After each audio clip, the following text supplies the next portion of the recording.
video kali ini, saya, Farda Nurul Aini, selaku mahasiswa dari Poltekkes Kemenkes Tasikmalaya, Prodi D3 Farmasi, akan sedikit menjelaskan mengenai sediaan obat jenis serbuk, yaitu Vulvis. Pada video saya ini, saya akan menjelaskan mengenai apa itu sediaan serbuk, dimulai dari pengertiannya, kekurangan dan kelebihan serbuk, bagaimana cara membuat serbuk, sampai bagaimana cara membungkus serbuk dengan baik dan benar.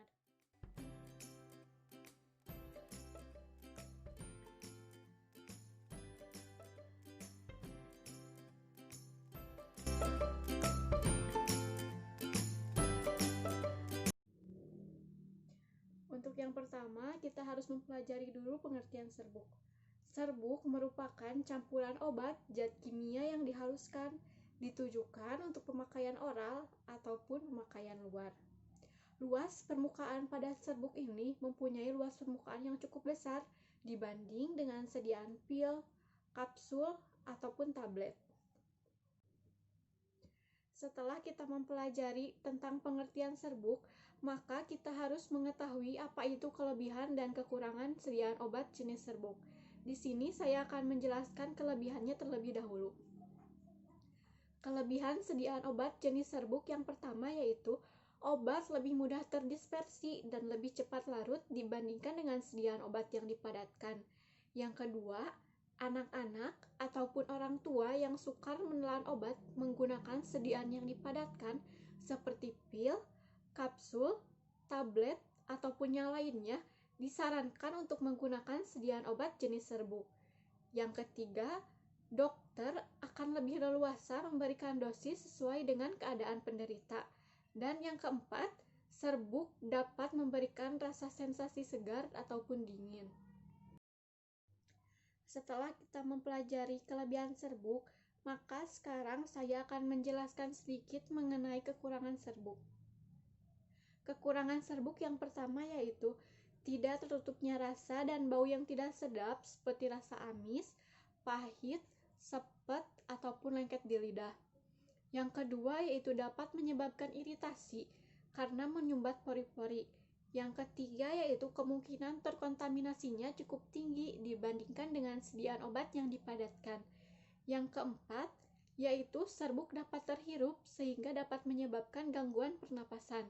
Dan yang kelima, dalam penyimpanannya kadang terjadi basah ataupun lembab. Yang ketiga, saya akan menjelaskan tentang jenis-jenis serbuk. Yang pertama yaitu serbuk oral tak terbagi terbatas pada obat yang relatif tidak poten seperti laksansia, antasida, makanan diet, dan beberapa jenis analgetik lainnya. Pada obat ini, pasien dapat menakar secara aman dengan sendok penakar.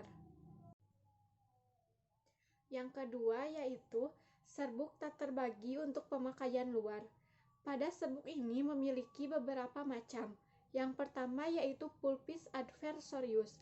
Vulvis adversorius adalah serbuk halus tanpa butiran kasar, ditujukan untuk pemakaian luar. Biasanya pada wadah bagian atas diberi lubang agar memudahkan pada saat proses pemakaiannya. Syarat-syarat Vulvis adversorius. Yang pertama yaitu harus halus, tidak boleh ada butiran kasar, artinya harus melewati ayakan 100 mes. Yang kedua, talek, kaolin, ataupun mineral lainnya harus terbebas dari bakteri Clostridium tetani, Shigella, Bacillus anthracis, serta disterilisasikan menggunakan sterilisasi kering. Dan yang ketiga, tidak boleh digunakan untuk luka yang terbuka. Yang kedua yaitu Vulvis dentrificus atau yang disebut dengan serbuk gigi. Serbuk ini biasanya mengandung karmin yang sebelumnya dilarutkan dahulu ke dalam kloroprom atau etanol 90%. Yang ketiga yaitu serbuk stenotatorius. Serbuk stenotatorius atau serbuk bersin yaitu serbuk yang digunakan dengan menghirupnya melalui hidung. Jadi, pada serbuk ini harus sangat halus. Tidak boleh ada butiran kasar Jika ada butiran kasar, maka bisa menyebabkan iritasi ataupun gangguan pernapasan yang lainnya. Dan yang keempat yaitu serbuk effervescent. Serbuk effervescent adalah serbuk biasa yang sebelum diminum dilarutkan dahulu ke dalam air hangat ataupun air panas. Pada pelarutan ini akan menghasilkan gas CO2, kemudian larutannya akan membentuk larutan yang pada umumnya jernih. Pada sediaan ini mengandung senyawa asam yaitu asam sitrat ataupun asam tartat dengan senyawa basa yaitu natrium karbonat ataupun natrium bikarbonat. Selanjutnya, saya akan sedikit menjelaskan bagaimana cara pembuatan serbuk berdasarkan Farmakope edisi 3. Yang pertama yaitu campur serbuk satu per satu, sedikit demi sedikit, dimulai dari yang paling sedikit. Kemudian, ayak menggunakan ayakan nomor 40. Yang kedua, jika serbuk mengandung lemak, maka ayak menggunakan ayakan nomor 44. Dan yang ketiga, jika serbuk tidak bisa ditimbang atau kurang dari 50 mg, maka harus dilakukan pengenceran dan ditambah bahan tambahan yang cocok. Yang keempat, jika berupa serbuk kasar, maka harus digerus terlebih dahulu. Yang kelima, jika berupa cairan, pelarutnya harus diuapkan hingga kering, kemudian diserbukan dengan bahan tambahan yang cocok. Yang kelima, jika mudah menguap, maka dikeringkan dengan zat pengering lainnya. Setelah mengetahui bagaimana cara pembuatan obat dengan baik dan benar, saya akan sedikit menjelaskan bagaimana cara pembuatan obat dengan bahan-bahan khusus. Yang pertama yaitu dengan menggunakan belerang, yakni belerang tidak ikut diayak. Yang kedua, apabila menggunakan iodoprom diayak secara terpisah. Yang ketiga, campora, asam salisilat atau iodin, ditetesi dengan ether atau etanol 95%. Yang keempat yaitu asam benzoat, naftol, mentol, dan timol. Campurannya mudah mencair. Yang kelima, bahan setengah padat. Jika jumlahnya banyak, maka harus dilebur terlebih dahulu. Dan jika jumlahnya sedikit, maka harus ditetesi oleh ether ataupun aseton. Yang kelima yaitu minyak astiri ditetesi terakhir. Dan yang terakhir yaitu solformaldehyde atau formalin diganti dengan paraformaldehyde sebanyak kadar formalin persediaan yaitu 36%.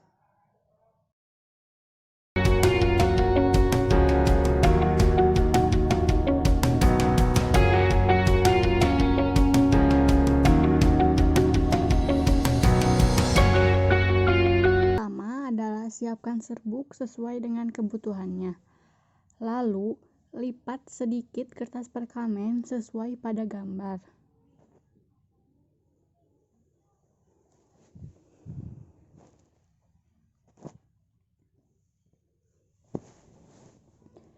Dan lakukan pada setiap kertas perkamen.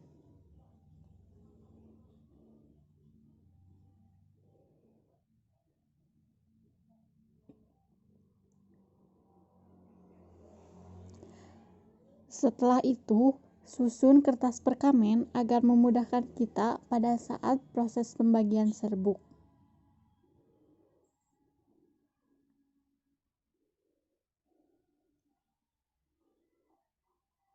Setelah itu, bagi serbuk sama rata.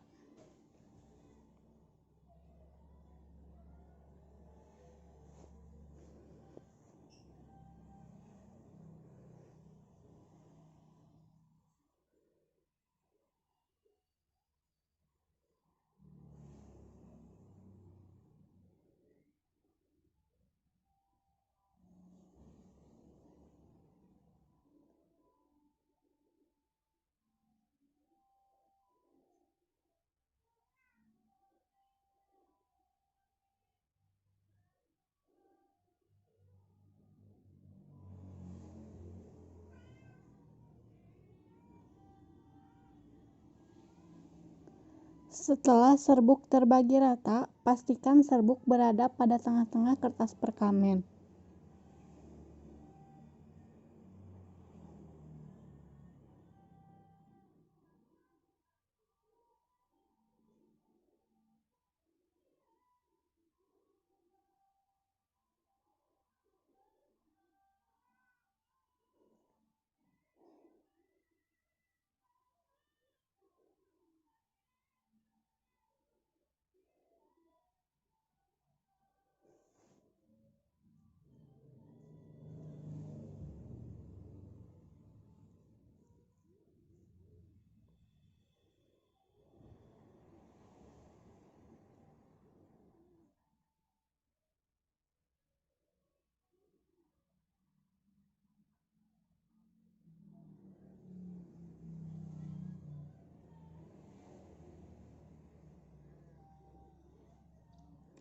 Setelah itu, lipat kertas perkamen ke bagian atas,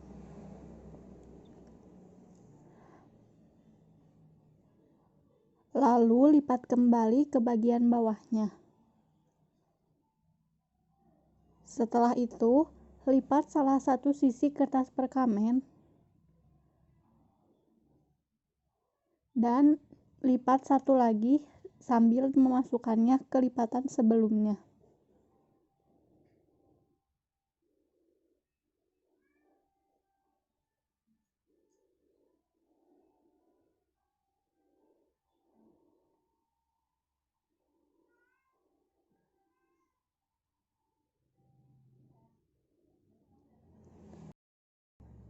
Rapihkan kertas perkamen dan buat kembali pada setiap bagian yang akan dibuat bungkus serbuk. Setelah mencukupi jumlahnya, susun kertas perkamen dan masukkan ke dalam plastik klip.